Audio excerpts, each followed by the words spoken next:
Apply பண்ணாமலே job உங்களை தேடி வரணுமா? அதுக்கான ஆப் தான் டிக்விக். TickBig, a one go-to platform for all professionals, freelancers, students, brands and institutions. Rewrite your limits. Sign up now. பிஜேபிக்கும் திமுகவுக்கும் இடையில் ஒரு அண்டர்ஸ்டாண்டிங் இருக்குது, புரிதல் இருக்கிறத நீங்கள் நல்லா புரிஞ்சுக்கணும்.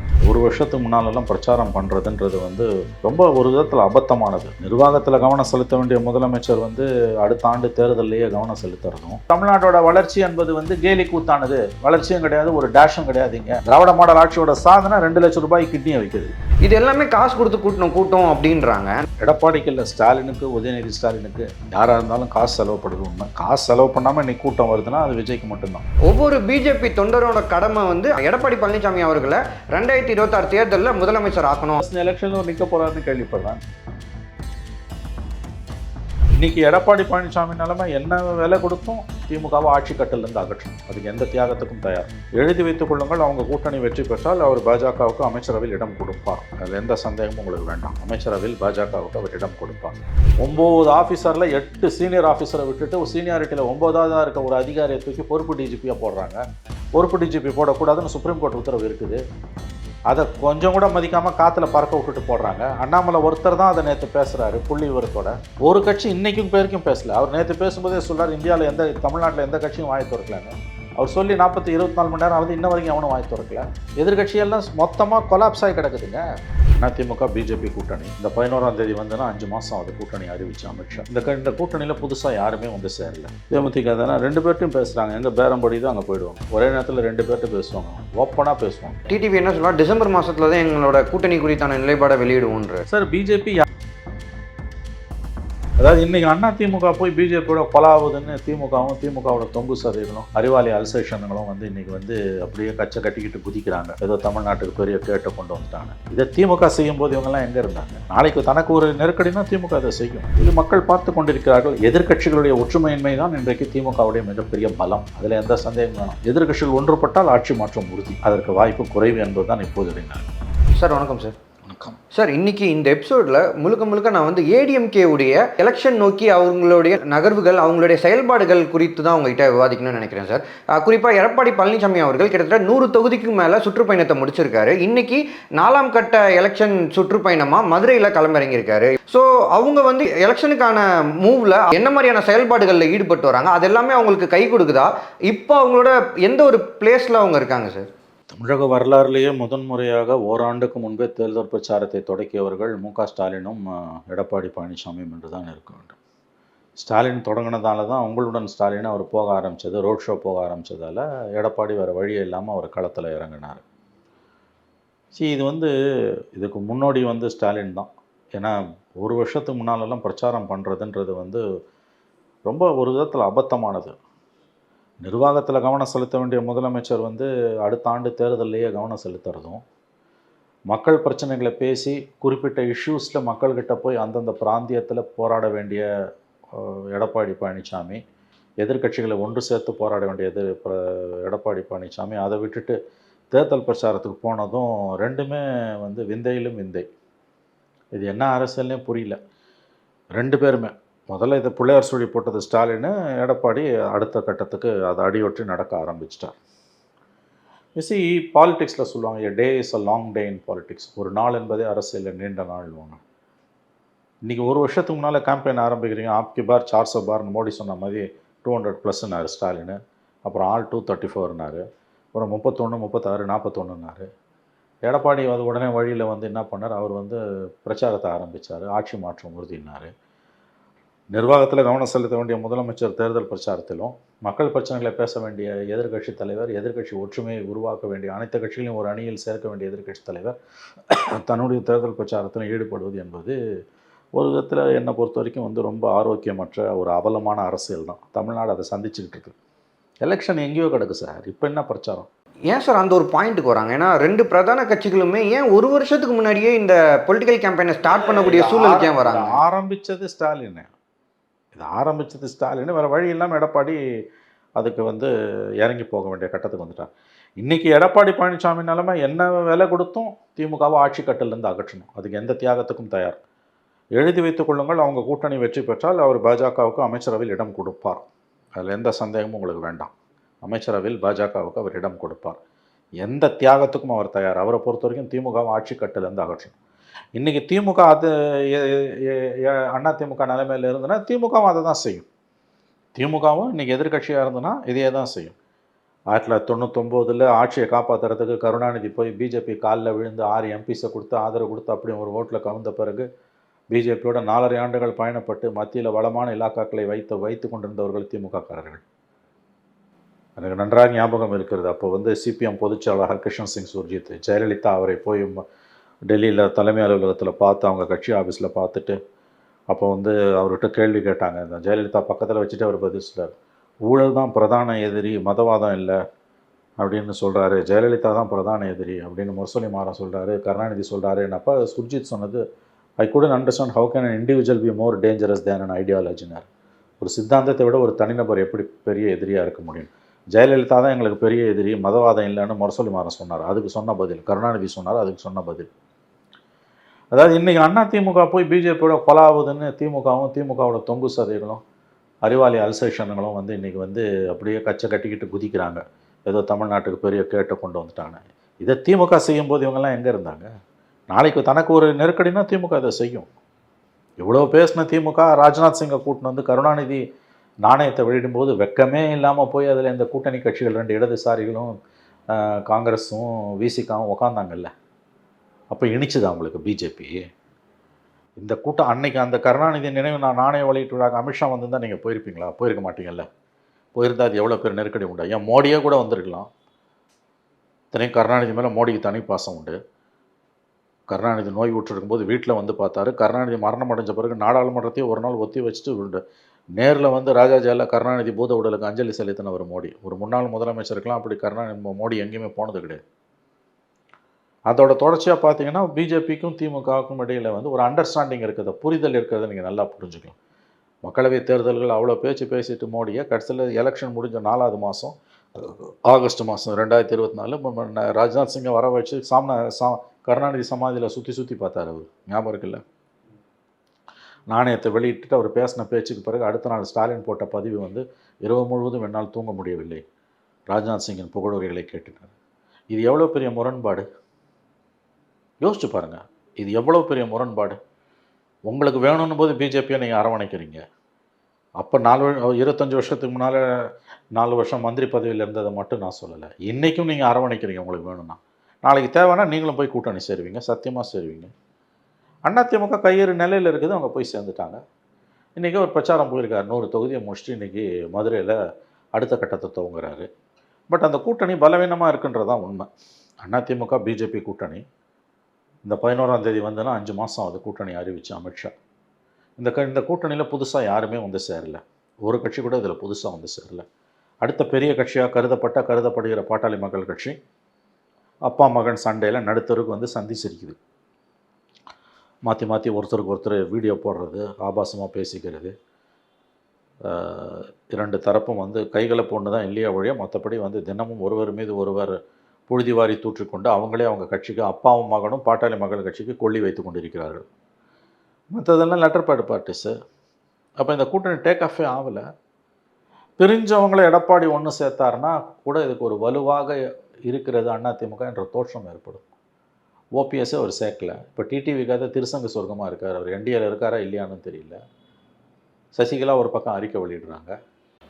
டிடிவி என்ன சொல்லலாம், டிசம்பர் மாதத்தில் தான் எங்களோட கூட்டணி குறித்தான நிலைப்பாடை வெளியிடுவோன்றாரு. சார் பிஜேபி யாரையும் மதிக்கலை சார், அதான் பிரச்சனை. டிடிவியை வந்து என்டிஏக்குள்ளே இன்றைக்கி அவருக்கு எந்த விதமான மரியாதையும் பிஜேபி கொடுக்கவில்லை. அதுதான் உண்மை. அவர் வேறு வழி இல்லாமல் கையேறு நிலையில் அங்கே நிற்கிறாரு. விஜய் ஆப்ஷன் ஒன்று அவருக்கு இருக்குது, ஆனால் அது வந்து விஜய் அவரை சேர்த்துப்பாரான்னு தெரியாது. அப்போ என்டிஏன்றது என்ன? ஒன்றுமே கிடையாது. இன்றைக்கி வெறும் ஏடிஎம்கேவும் பிஜேபியும் மட்டும்தான் பெரிய கட்சி தான். அதுக்குள்ளேயும் ஏகப்பட்ட முரண்பாடுகள் குளறுபடிகள் இருந்து கொண்டிருக்கின்றன. ஆக இந்த பேக்ரவுண்டில் தான் எடப்பாடியோட 100 நாள். ஆனால் ஒன்று பாராட்டுறேன், அவருக்கு கிட்டத்தட்ட 72-73 வயசாகுது. இந்த கட்டத்துலேயும் ரொம்ப உடல் வருத்தி தான் வந்து அவர் பிரச்சாரத்துக்கு போயிட்டுருக்காரு. அதுவும் வெயிலெல்லாம் இருக்குது. பஸ்ஸு என்னதான் இருந்தாலும் பெரிய ஒன்றும் ஹைடெக் பஸ் எல்லாம் கிடையாது. அதில் அவர் போயிட்டுருக்காரு. இது எந்த அளவுக்கு மக்கள்கிட்ட ஈடுபடும் அப்படின்றது எனக்கு தெரியல. சார் குறிப்பாக இந்த தொகுதி ஒவ்வொரு தொகுதியும் அவர் விசிட் பண்ணிட்டு முடிக்கிறப்போ பார்த்தீங்கன்னா கூட்டம் வந்து பெரிய அளவில் சேருது. ஆனால் இன்னொரு பக்கம் பார்த்தீங்கன்னா இது எல்லாமே காசு கொடுத்து கூட்டம் அப்படின்றாங்க. நம்ம இதை எப்படி சார் நம்ம எடுத்துக்கிறது? காசு செலவழிக்கப்படுவது உண்மை. இன்றைக்கி அது எடப்பாடிக்கு இல்லை, ஸ்டாலினுக்கு, உதயநிதி ஸ்டாலினுக்கு, அன்புமணி ராமதாஸ், யாராக இருந்தாலும் காசு செலவுப்படுது உண்மை. காசு செலவு பண்ணாமல் இன்றைக்கி கூட்டம் வருதுன்னா அது விஜய்க்கு மட்டும்தான். அது கூட எவ்வளோ நாள்னு தெரியாது. நாளைக்கு அவருக்கே ஒரு 10 எம்எல்ஏ வந்து அதிகாரத்தை நோக்கி நகர்றாருன்னா அவருக்கும் இந்த நிலைமை தான்.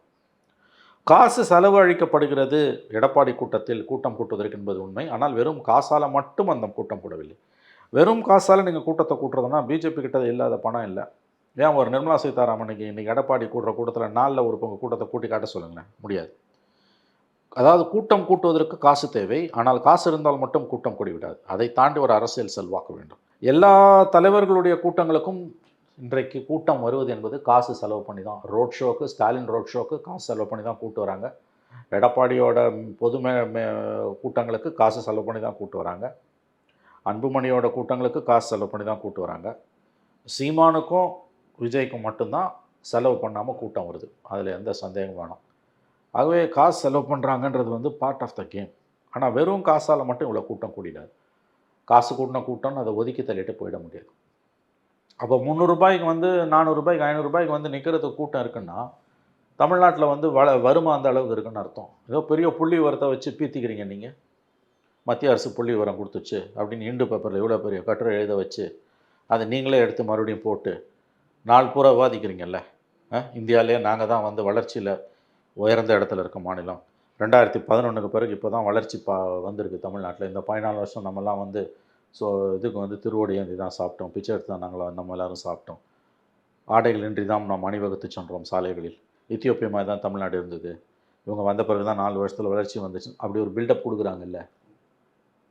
இது உண்மைன்னா 2 விஷயத்தை கேட்குறாங்க. 2 லட்ச ரூபாய்க்கு கிட்னியை விற்கிறானே, வெக்கமா இல்லை உங்களுக்கு? அது நெசவாளர்கள் விற்கிறாங்கன்னா தமிழ்நாட்டில் இருக்க கிராமப்புற வறுமையின் அளவுகோல் அது. அப்போ வளர்ந்த மாநிலம்னு தம்பட்டம் அடிச்சுக்கிறதுக்கு எதாவது அர்த்தம் இருக்கா? வெட்கமாக இல்லையா உங்களுக்கு? உங்கள் ஊரில் தான் 2 லட்ச ரூபாய் கிட்னியை விற்கிறான், கந்து வண்டி வாங்கி கட்ட முடியாமல். குவார்ட்டர் பாட்டிலும் பிரியாணியும் கொடுத்தானா போய் அங்கே நிற்கிறான். அப்போ உங்கள் மாநிலம் வளர்ச்சி அடைஞ்ச மாநிலம்னு எதை வச்சு நீ சொல்ல? வளர்ச்சின்றது என்னையா அளவுகோல்? அப்போ காசு கொடுத்து கூட்டம் கூட்டுறான்னா சரி, பிஜேபி கிட்ட தான் காசு இருக்குது, ஏன் பிஜேபியில் கூட்டம் இல்லை? எடப்பாடிக்கு கூட்டம், கேஸ் நான் ஒத்துக்கிறேன். கூட்டம் எடப்பாடிக்கு போகிற இடம்லாம் காசு செலவு பண்ணி தான் கூட்டம் கூட்டப்படுகிறது என்பது டு லார்ஜ் எக்ஸ்டென்ட் உண்மை. பெரும்பாலும் அது உண்மை தான். அதே தான் ஸ்டாலினோட ரோட் ஷோக்கும் காசு கொடுத்து தான் கூட்டம் கூட்டின்னு வரான், இல்லைன்னா கூட்டம் கிடையாது. இதே தான் அன்புமணிக்கும். இதுதான் தமிழ்நாட்டோட நிலைமை இன்றைக்கி. இதனால் காசுன்ற ஆஸ்பெக்டை it's part of the game. அது 2 கட்சிகளுக்கும் பெரிய கட்சிகளுக்கும் பொருந்தும். அதனால் அதை ஒரு அளவுகோலாக வைத்து சிறுமைப்படுத்துவது என்பது அபத்தமானது. ஏடிஎம்கே குறித்தான எதிர்மறை விமர்சனங்களும் ரொம்ப கடுமையாக இருந்தது. குறிப்பாக ஒரு கட்டத்தில் என்ன சொன்னாங்கன்னா, கட்சி அந்தளவு பழைய இது இல்லை அப்படின்னாங்க. ஆனால் இந்த கூட்டத்தை வச்சு பார்க்கும்போது ஏடிஎம்கே உடைய கட்டமைப்புன்றது அப்படியே தான் இருக்குது. இன்னும் பல இடங்கள்லாம் அந்த கட்டமைப்பு ஸ்ட்ராங்காக இருக்கிறதுனால தான் காசு கொடுத்தா அது இந்த அளவுக்கு கூட்டத்தை கூட்ட முடியுது அப்படின்றாங்க. அதைத்தான் நான் சொல்லுகிறேன். இவ்வளோ நேரம் உங்களுக்கு காசு கொடுத்து மட்டும் கூட்டத்தை கூட்ட முடியாது, ஆனால் கூட்டம் கூட்டத்துக்கு காசு வேணும். இது 2த்துக்கும், இந்த ஸ்டேட்மெண்ட்டுக்கு அடிப்படையில் வித்தியாசம் இருக்குது. 2 ஸ்டேட்மெண்ட்டுக்கும். கூட்டம் கூட்டுறதுக்கு காசு வேணும், திமுகவுக்கு வேணும், அண்ணா திமுகவுக்கு வேணும். ஆனால் காசு இருக்கவங்கலாம் கூட்டத்தை கூட்டிட முடியாது. அதுக்கு தான் நான் சரியான உதாரணம். இன்றைக்கி இந்தியாவிலேயே உலகத்திலேயே பணக்கார கட்சி பிஜேபி. அவனால் தமிழ்நாட்டில் இப்படி ஒரு கூட்டத்தை கூட்ட முடியுமா? இன்றைக்கி எடப்பாடி கூட்டுற கூட்டத்தில் 4ல் ஒரு பங்கு கூட்டத்தை தமிழ்நாட்டில் பிஜேபியில் நயனார் நாகேந்திரனாலேயோ, அண்ணாமலையாலேயோ, வானதி சீனிவாசனாலேயோ, தமிழிசை சவுந்தரராஜனாலேயோ, XYZாலேயோ கூட்ட முடியுமா? ரிசர்வ் பேங்க் கஜானாவே அவங்களுக்கு திறந்து விட்டாலும், அதானி அம்பானி மொத்த சொத்தையும் எழுதி கொடுத்தாலும் அவங்களால கூட்டம் கூட்ட முடியாது. கரெக்டாக கேட்டிங்க. பொலிட்டிக்கல் இன்ஃப்ராஸ்ட்ரக்சர் இருக்கணும், அது இல்லைன்னா கூட்ட முடியாது. இதை புரிஞ்சுக்கணும் நம்ம. அதனால் கூட்டம் கூட்டுறதுக்கு காசு வருதுன்னா திமுகவுக்கும் கூட்டம் காசு கொடுத்து தான் கூட்டம் வருது, அண்ணா திமுகவுக்கும் காசு கொடுத்து தான் கூட்டம் வருது. இது 2 கட்சியில் இருக்க தொண்டர்களுக்கும் தலைவர்களுக்கும் ரொம்ப நன்றாக தெரியும். Sir, unwritten word.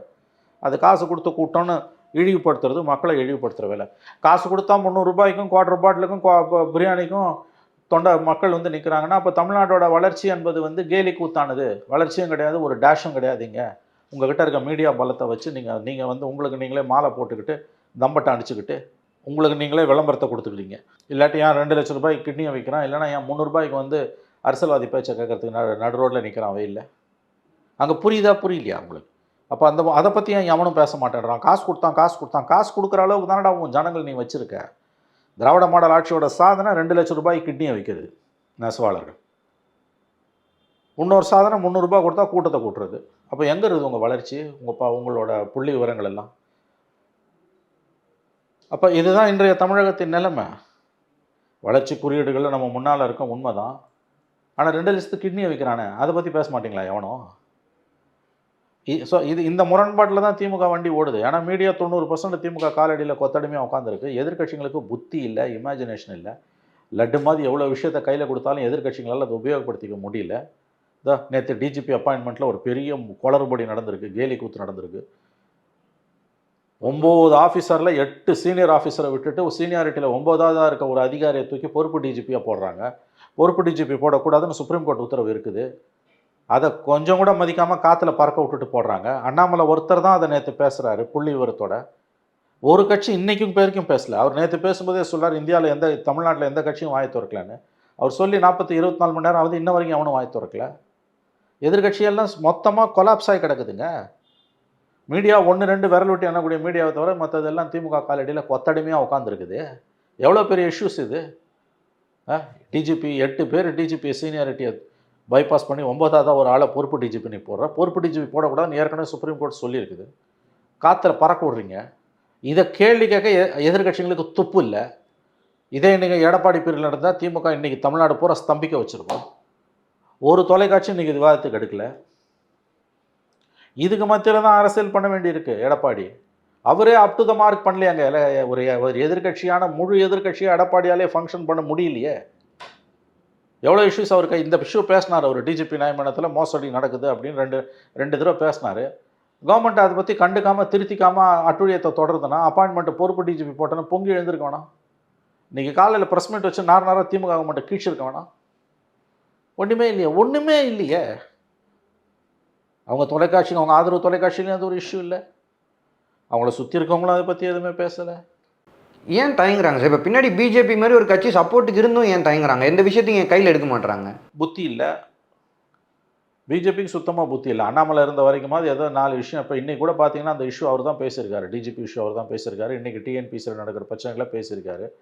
அவர்கிட்ட மற்ற 1000 குறைகள் இருக்குது. போய் பேசுவார், அப்பட்டமாக மதவாத அரசியல் பண்ணுறாரு, எல்லாம் ஒரு பக்கம் இருக்கட்டும். ஆனால் இன்றைக்கி தமிழ்நாட்டில் உண்மையான எதிர்கட்சியாக இன்னும் சொல்ல போனீங்கன்னா அண்ணாமலை தான் வந்து இந்த நெரேட்டிவை செட் பண்ணுறாரு. மற்றவங்க யாரும் அதை பண்ண முடியல. அவரு தூக்கிட்டானுங்க. உடனே நான் அண்ணாமலை ஆதரவாளர்னு பேசுவானுங்க. நான் இஷ்யூவை பேசுகிறேன் சார். மோடி எதிர்ப்புன்ற அந்த ஒற்றை காரணியை வச்சுக்கிட்டு இந்த கவர்மெண்ட்டோட வண்டி ஓடுதுங்க. வேற என்ன இந்த கவர்மெண்ட்டோட சாதனையாலையா நிற்குது? அது காப்பாற்றுது இவங்களை. கற்பக தருவா அது காப்பாற்றுது.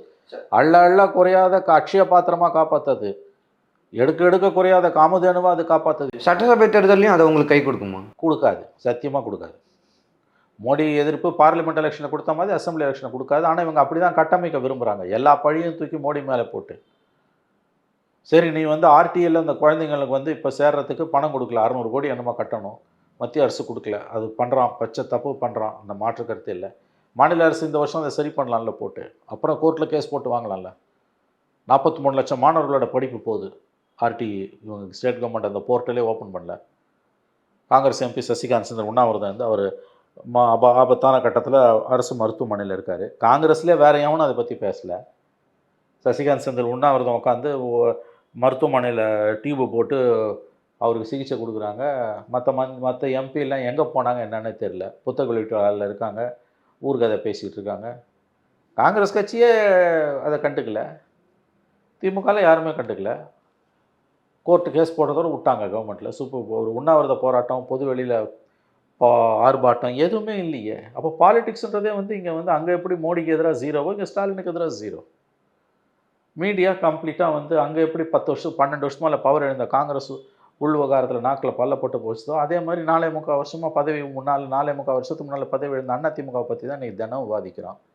அது எப்படிங்க மீடியா வந்து ஒரு கவர்மெண்ட் ஒரு கட்சி ஆட்சிக்கு வந்து 4.5 வருஷம் முடிஞ்சு கடைசி 6 மாதம் தான் அதுக்கு இருக்குது. இப்போ கூட எதிர்கட்சியான அண்ணா திமுக விவகாரத்தை தான் நான் பேசுவேன். இந்த அரசாங்கத்தோட குறைகளை பற்றி பேச மாட்டேன், தொடமாட்டேன்றது என்ன மாதிரியான அறிவு நேர்மை? ஒரு தொலைக்காட்சி நீங்கள் டிஜிபி விவாதத்தை எடுத்தானா? இல்லை, எனக்கு தெரிஞ்சு இல்லை. நீங்கள் மத்தியானம் 3 மணி வரைக்கும் பேசிகிட்டு இருக்கோம், ஒருத்தர் கூட எடுக்கலைங்க. அது எவ்வளோ பெரிய விஷயம். இன்ஸ்டிடியூஷனல் டேமேஜுங்க. தெளிவாக சுப்ரீம் கோர்ட் கைட்லைன்ஸ் இருக்குது. நீ 3 மாதம் மேலே லிஸ்ட் அனுப்பணும், அதுலேருந்து தான் போடணும்னு.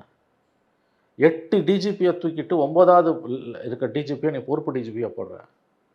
யூனிஃபார்ம் சர்வீசஸில் ஜூனியருக்கு சீனியருக்கு சல்யூட் அடிக்க சீனியருக்கு மனம் வெதும்பிடுவான், தெரியும்ல. நீங்கள் ஒரு சிவிலியன் சர்வீஸில் ஐஏஎஸில் வந்து சீஃப் செக்ரட்டரிக்கு 3 படி கீழே இருக்க அதிகாரி மேலே போட்டால் கூட பெரிய குளறுபடி வராது.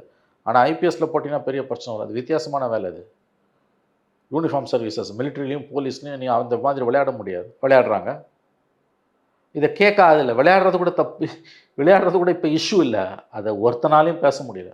அண்ணாமலை கரெக்டாக சொன்ன மாதிரி யாருமே அதை பேசலைங்க. இன்ஸ்டிடியூஷனல் டேமேஜுங்க அது.